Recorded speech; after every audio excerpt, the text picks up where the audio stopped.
All right, guys, back here on Southeastern 14 with Rory Whetstone, who joins us once again. First time we've seen her, I know, on the channel in a while this season, but it's the right season to do it, right, Rory? Because we are, Exactly. are talking about Missouri, and the Tigers now 7-1 after a 34-12 win against South Carolina over the weekend. As always, if you want to sponsor, advertise on our channel, you can do that. Look at that little scroll below there. Reach out to caroline.smith at southeastern14.com to advertise here on the channel. But let's talk about the Missouri Tigers, Rory. You were seeing everything that went down on Saturday against South Carolina. Off to a great start, of course, in that game. What stood out to you the most in the blowout victory over the Gamecocks? They just continue to look more impressive to me, and I don't think they've reached their highest potential yet. I think their defense was great. They didn't allow a touchdown for the first time since November of 2020. But I mean, I still think they have some work to do. That was heading into the season. Everybody thought Missouri would solely be fine because of their defense, and now they have their offense and defense working for him. And Luther Burden just continues to be insanely impressive, making catches that you would never expect the average wide receiver to make. Yeah, I think it's pretty clear at this point. He is not an average wide receiver.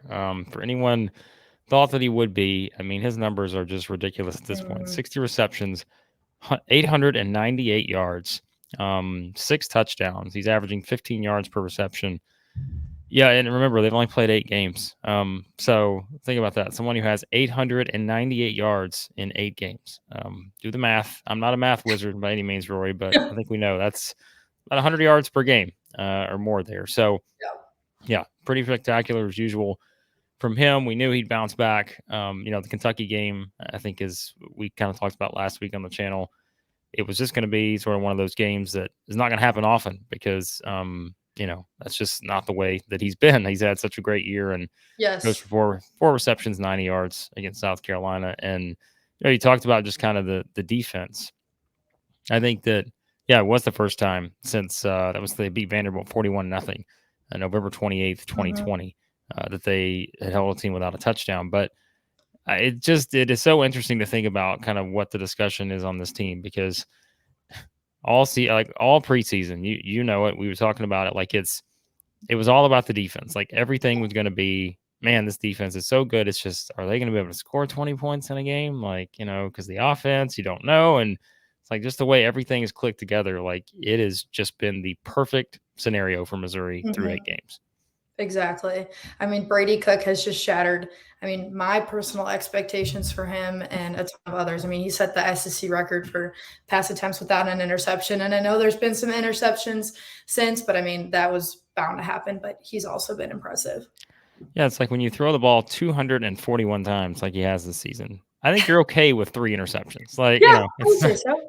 I mean, 238 of those are not going to the other team. You're okay with that. So, Mhm. yeah, I mean, and like you said, it's just, I think the confidence this team has right now is on another level. And even like, it's interesting to think we can play the what if game for a lot of teams over the years, but it's like, you think about kind of the way they controlled the LSU game for a bit, and you just, you are just thinking, what if, right? Like I mean, I know they've It, lost the game, but it is one of those things where you're like, this feels like a team that's kind of 8-0, even though, yeah. of course, they did lose the game to LSU. So, And that LSU game also felt very winnable. There were a lot of little things that had Missouri not committed the penalties they had or had certain things gone their way, I think you could have been looking at a Missouri team that would be 8-0.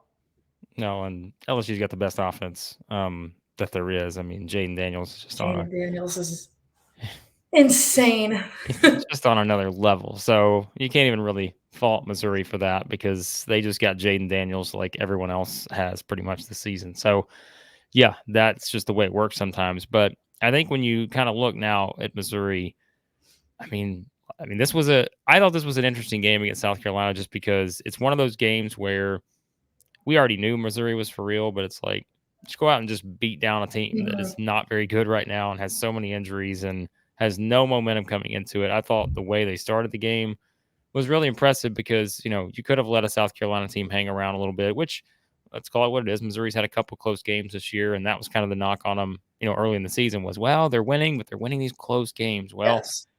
they go win at Kentucky by 17. They beat South Carolina here by 22. Don't give up a touchdown. You can throw all that talk out now. I think it's very clear that this team is legit and for real. And hey, now it's like, okay, take a little deep breath because now we get to rest for a week. And then get ready for the biggest game of the season. Because if we just assume that Georgia is going to beat Florida, which is not as easy of an assumption perhaps as we would have thought going into the season, when myself and others included probably had Florida picked way lower than a team that's 5-2 right now and 3-1 in the SEC. But let's say Georgia beats Florida because Georgia just keeps winning. I mean, it sets up what an unbelievable game and thought that this is, that like Missouri goes into Georgia, the winner of that game is officially in the driver's seat in terms of getting to the SEC championship game. And again, who are the two teams we're talking about here? We're talking about the two-time defending national champion Georgia that hasn't lost in, I don't know, since 1942 or something at this point. Basically. Yeah. And we're talking about Missouri, who's sitting here at 7-1 and goes into a bye week with all this momentum and now gets ready for the biggest game of their season. It's nuts. And I think the bye week to come now is great. I mean, they've had some injuries pile up here and there. So I think getting a little rest before this Georgia game is going to be huge. And I think that they are, out of all the teams in the SEC or in the SEC East, have the potential to take down Georgia. I mean, you saw it last year. They hung with them until the last 3 minutes of the game. And I think you're looking at a different Missouri team this year as well as a different Georgia team. And I think they have the potential to take Georgia down. And we can get ahead of ourselves with this, but if you just look at remaining schedules, right? And everybody can be like, well, why are we talking about this? It's a lot of what ifs. True, but it is to say that this does not set up well for Missouri would be a complete lie, because yes, you have to go to Georgia. Winning there is going to be tough. Look what happened to Kentucky. Yeah. They came in with all this momentum riding high and they just go get just destroyed at Georgia. But it's the way Missouri's playing, they're a better team than Kentucky. We just saw that 2 weeks ago. But it's, beyond that, you get Tennessee at home, great, better than playing Tennessee in Knoxville. Yes. You get Florida at home, great, better than playing this Florida team in this Florida team in Gainesville.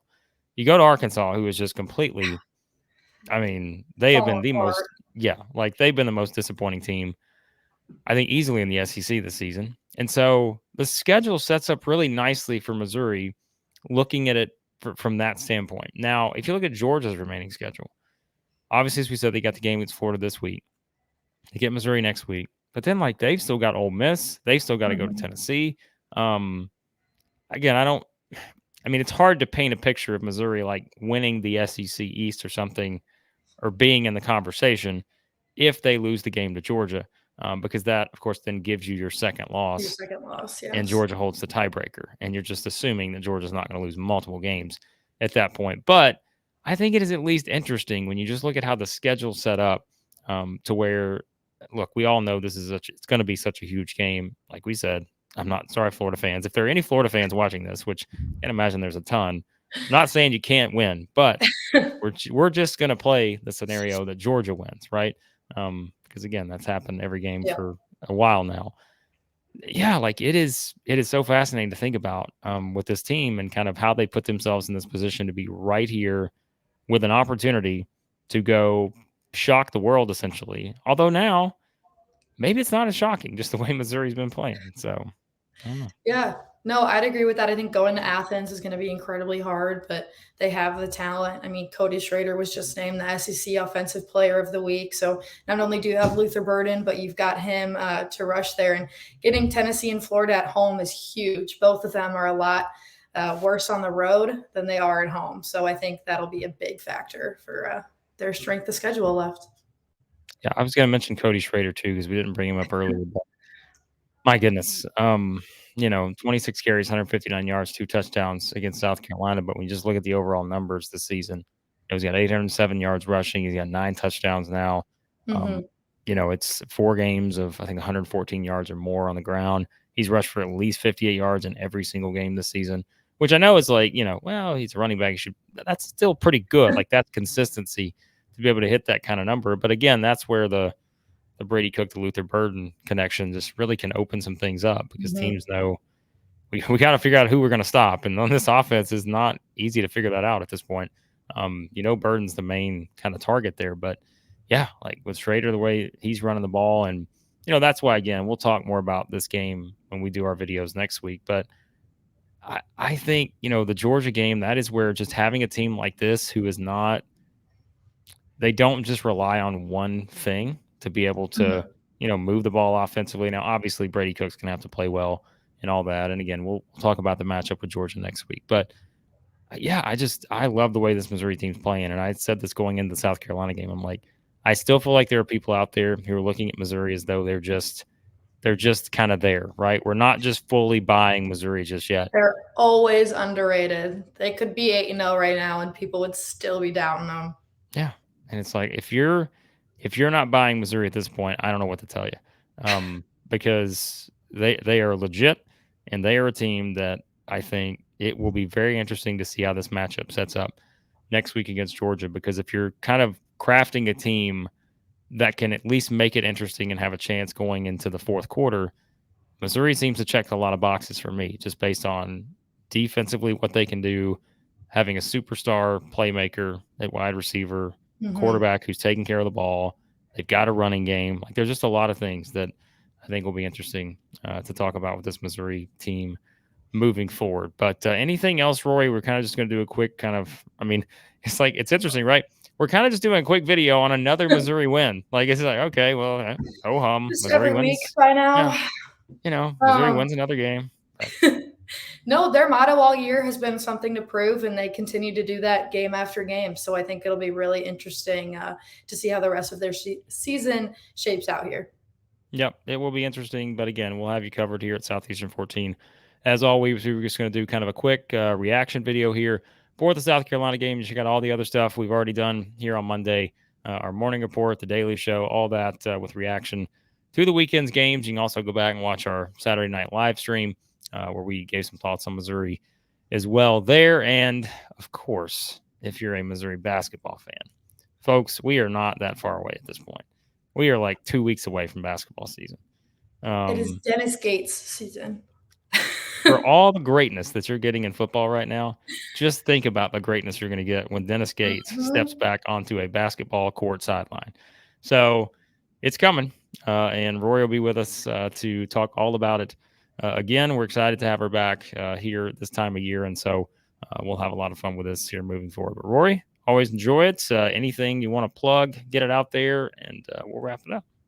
Sure. I've actually got a radio show on KCOU with Billy Jones called SEC Bias, airing every Thursday at 3 p.m., which, exactly as it sounds, we just run through a breakdown of all SEC sports, currently football, but kind of transitioning into basketball season coming up. So, yeah.